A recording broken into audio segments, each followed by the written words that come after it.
Sous la présidence de son Excellence Monsieur le Président de la République, le Conseil des ministres a tenu sa session ordinaire ce jeudi 26 octobre de 9h à 10h45 avec l'ordre du jour suivant. Un message de son Excellence Monsieur le Président de la République, deux comptes rendus de la session ordinaire du Conseil interministériel tenue le 24 octobre 2017, 3 décisions, 4 divers. Au titre du premier point de l'ordre du jour, Monsieur le Président de la République a demandé au ministre des Mines et de la Géologie de poursuivre la vérification des véritables bénéficiaires des retombées de la politique de contenu local dans les zones minières. Le chef de l'État a exigé la prise en compte des normes environnementales lors de la mise en œuvre des nouveaux projets miniers. Il a notamment insisté sur la préservation de la qualité de vie dans les agglomérations et la construction de voies contournantes. Le chef de l'État a instruit les ministères concernés de renforcer les capacités du génie militaire et de l'impliquer dans la réalisation d'un certain nombre de travaux publics. Le président de la République a invité les ministères en charge de l'administration du territoire et de la sécurité à accélérer les travaux préparatoires au processus de délivrance des actes d'état civil et de la carte nationale d'identité. Au titre du deuxième point de l'ordre du jour, Monsieur le Premier ministre a introduit le compte-rendu de la session ordinaire du Conseil interministériel qui s'est tenu le mardi 24 octobre 2017. Le Conseil a entendu successivement, au titre de l'examen de textes, le ministre des Mines et de la Géologie a soumis le projet de décret portant modalités de constitution et de gestion du Fonds de développement local. Le ministre a rappelé que dans le souci de prendre en compte les inquiétudes de toutes les parties prenantes de l'activité minière, le processus d'élaboration du nouveau code minier de 2011, amendé en 2013, a impliqué tous les départements concernés, les sociétés minières, les institutions internationales et la société civile. Le ministre a justifié l'élaboration de ce projet de décret en s'appuyant sur l'article 130 du nouveau code minier qui prévoit d'assurer des retombées plus importantes des activités minières pour les communautés riveraines dans le cadre du développement local. Il a précisé qu'avant l'adoption de ce code minier, la contribution au développement local était payée de façon conventionnelle, mais qu'actuellement elle est devenue obligatoire car inscrite dans la loi avec des taux applicables à toutes les sociétés selon leur catégorie. Dorénavant, la responsabilité sociétale des entreprises n'est plus facultative et devient une préoccupation de tous les acteurs.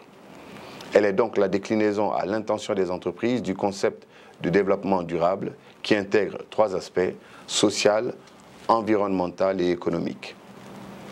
Le ministre a souligné que la définition des modalités d'utilisation de la contribution pour le développement local et des règles de fonctionnement du Fonds de développement local sera un atout majeur dans l'atteinte des objectifs de la RSE, la responsabilité sociétale des entreprises. L'arrêté conjoint relatif à la mise en place du comité d'appui à la gestion du Fonds de développement économique local,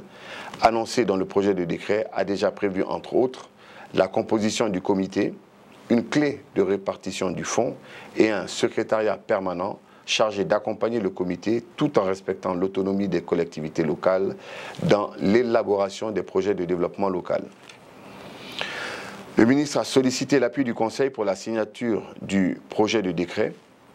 conformément aux dispositions prévues à l'article 130 du nouveau code minier, compte tenu de l'impérieuse nécessité de la mise en place du Fonds de développement économique local au sein des préfectures abritant des sociétés d'exploitation minière. Au titre des communications,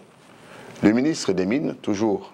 et de la Géologie a fait une communication relative à l'avenant numéro 2 à la Convention de base pour l'exploitation des gisements de bauxite de Koumbia dans la préfecture de Gaoual, qui a été signé le 6 août 2012 entre la Guinée et la société Alliance Mining Commodities Agency Guinée. Le ministre a indiqué que le projet qui vise l'exploitation, l'exportation et la vente de la bauxite couvre une superficie totale de 728 km² et renferme des réserves estimées à 300 millions de tonnes de bauxite avec une teneur en alumine extractible de 48%. Le projet prévoit également la réalisation d'une nouvelle voie ferrée multi-utilisateur de 126 km et le développement d'un nouveau port fluvial à Boké. Il a soutenu qu'au-delà de son impact direct sur le secteur minier, le projet Koumbia a une potentielle contribution au développement économique du pays. Selon les estimations, les 2 premières années du projet doivent générer 2,2 milliards de dollars de revenus directs à l'État guinéen et 250 millions de dollars de taxes indirectes additionnelles sur 20 ans. Le ministre a expliqué que le contexte économique mondial et la situation sanitaire qu'a connue notre pays ont retardé le démarrage effectif du projet. C'est ainsi, au début de l'année 2016, la société AMCG a identifié une possibilité de viabiliser le projet et démarrer l'exploitation immédiatement, tout en réduisant la capacité de production initiale et en évacuant le produit minier via une route minière qui relie la mine au port fluvial sur le fleuve Rio Nunez dans le village de Bogoroya. C'est dans ce cadre que la société AMCG a sollicité et obtenu auprès du ministère des Mines et de la Géologie l'avenant numéro 2 portant sur les changements intervenus sur la portée du projet, avec ou pas des changements de conditions fiscales convenus dans l'avenant numéro 1. Il a indiqué qu'un plan d'action de réinstallation et de compensation détaillé a été complété à date. Sa mise en œuvre est en cours, ce qui facilitera l'acquisition des terres dans la transparence, suivant le respect des normes et des standards en la matière. Il n'y aura qu'un seul village qui sera relocalisé en raison de la construction de la route qui emprunte un nouveau tracé. Le ministre a sollicité le soutien du Conseil pour l'adoption de cet avenant numéro 2 qui permettra d'engager immédiatement la mise en œuvre du projet sur la base des éléments suivants. Un investissement cumulé de 670 millions de dollars américains au cours des 5 premières années, une contribution exceptionnelle de 1% pour le développement local, soit le double que ce qui est prévu par le Code minier, la construction d'une voie ferrée multi-utilisateur de 126 km, la construction d'un port multi-utilisateur, la création d'environ 1200 emplois directs pendant la phase de construction et 700 emplois après le démarrage du projet, un point d'entrée pour le développement industriel de cette région encore fortement enclavée et l'engagement de la société pour le respect des normes environnementales et sociales. La ministre du Plan et de la Coopération internationale a fait une communication relative à la mise en place d'une plateforme intégrée pour la planification, la programmation, la budgétisation et le suivi-évaluation des programmes et projets de développement du Plan national de développement économique et social. Elle a indiqué que cette plateforme prendra en compte l'ensemble du portefeuille du Programme national de développement économique et social auquel il est adossé pour la période 2016-2020.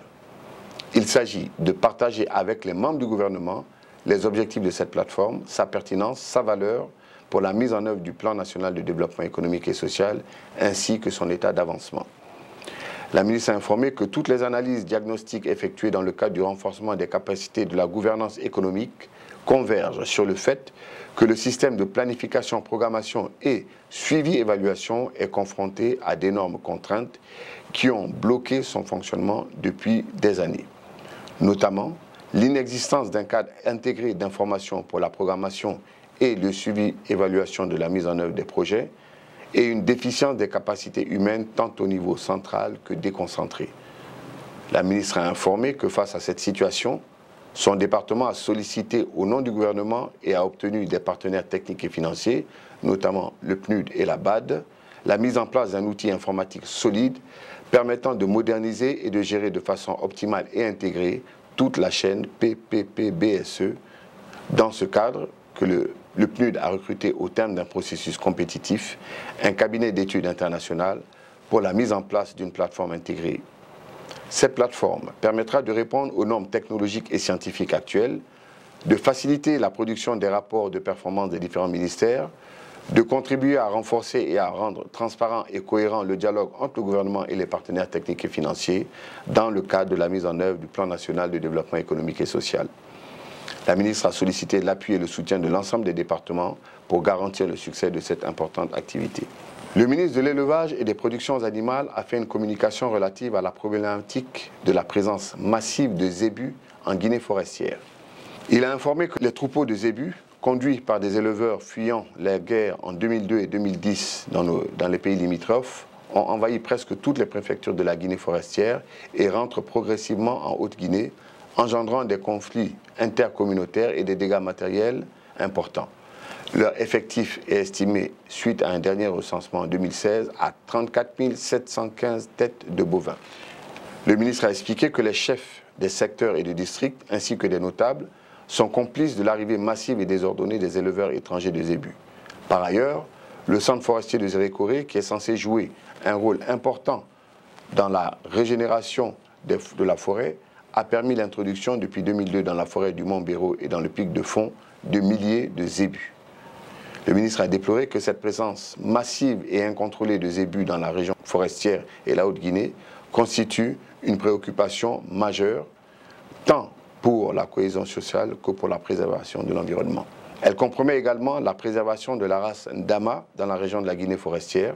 cette situation entraînant de lourdes conséquences sur le plan social, économique, sanitaire, génétique et environnemental. Le ministre a informé de toutes les actions qui ont été entreprises pour gérer ce phénomène, avec des missions de travail conjointes avec les autorités de Zérékoré et de Kankan, la tenue d'une conférence dans le but de créer un cadre de concertation entre tous les acteurs concernés, la signature d'un arrêté portant mesures transitoires d'entrée des troupeaux de zébus sur le territoire. Il a formulé de nombreuses recommandations, dont, entre autres, organiser une rencontre tripartite avec les autorités concernées par la transhumance frontalière de la Côte d'Ivoire et du Mali, en vue d'examiner et de prendre des dispositions idoines, maintenir la pression sur les éleveurs étrangers pour le respect des règles régissant les mouvements transfrontaliers du bétail, mettre en œuvre un programme technique qui s'appuiera sur les dispositions suivantes: élaboration et mise en œuvre de schémas d'aménagement et de gestion des troupeaux, des espaces pastoraux, application des dispositions de la CEDEAO, application du Code pastoral de Guinée. Le ministre a demandé au gouvernement de doter son département de moyens conséquents pouvant lui permettre de mettre en œuvre des schémas d'aménagement foncier en vue de la résolution définitive de la problématique de la présence massive de zébus en Guinée. Au terme des débats, le Conseil a encouragé cette initiative et a invité le ministre à poursuivre la réflexion avec les ministres en charge de l'administration du territoire et de l'environnement pour proposer un plan d'action afin de régler les problèmes liés à ces conflits. À l'issue des débats sur les différentes questions suscitées, le Conseil a décidé ce qui suit. 1. Le Conseil adopte le projet de décret portant modalités de constitution et de gestion du Fonds de développement économique et local, sous réserve de la prise en compte des observations. Il invite le ministre des Mines et de la Géologie à se mettre en rapport avec le secrétaire général du gouvernement pour la mise en forme juridique du texte. 2. Le Conseil approuve l'avenant numéro 2 à la Convention de base pour l'exploitation des gisements de bauxite de Koumbia à Gawal, signé le 6 août 2010 entre la République de Guinée et la société Alliance Mining Commodities Guinée. 3. Le Conseil approuve la mise en place de la plateforme intégrée pour la planification, la programmation, la budgétisation et le suivi-évaluation des programmes et projets de développement du Plan national de développement économique et social. Le Conseil invite Madame la ministre en charge du plan à prévoir la formation des techniciens concernés au sein des bureaux de stratégie et de développement des différents départements ministériels. Au titre des divers, le ministre de l'Enseignement technique, de la formation professionnelle, de l'emploi et du travail a informé le Conseil de la tenue du forum tripartite sur le dialogue social de la CEDEAO du 25 au 27 octobre 2017. Le ministre directeur de cabinet à la présidence de la République a informé de l'arrivée du président Alassane Ouattara en visite officielle en Guinée ce jeudi 26 octobre 2017. Le ministre de l'Industrie et des PME a informé le Conseil de la mise en service du centre de documentation et des archives de son département, accessible au public. Le ministre de la Santé a informé le Conseil de l'organisation de la campagne de vaccination contre la poliomyélite synchronisée en Guinée, Côte d'Ivoire et Sierra Leone du 25 au 30 octobre 2017. Enfin, le ministre de la Pêche, de l'Aquaculture et de l'Économie maritime a informé de la tenue de validation technique du rapport de consultation sur la revue analyse de la contribution des politiques et stratégies nationales de la pêche et de l'aquaculture à la sécurité alimentaire et nutritionnelle des populations en Guinée le mercredi 25 octobre dernier à Conakry. Le Conseil des ministres.